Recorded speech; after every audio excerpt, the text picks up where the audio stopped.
retrieve me? Anyone? Please just let me know you can hear me. Come in.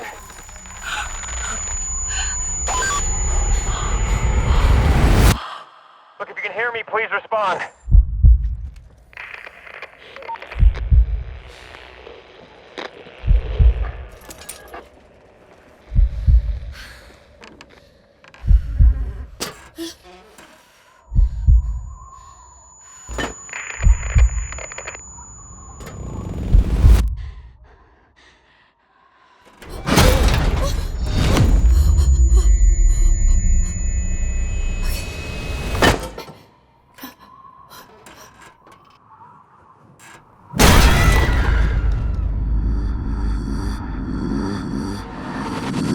We shouldn't even be up here.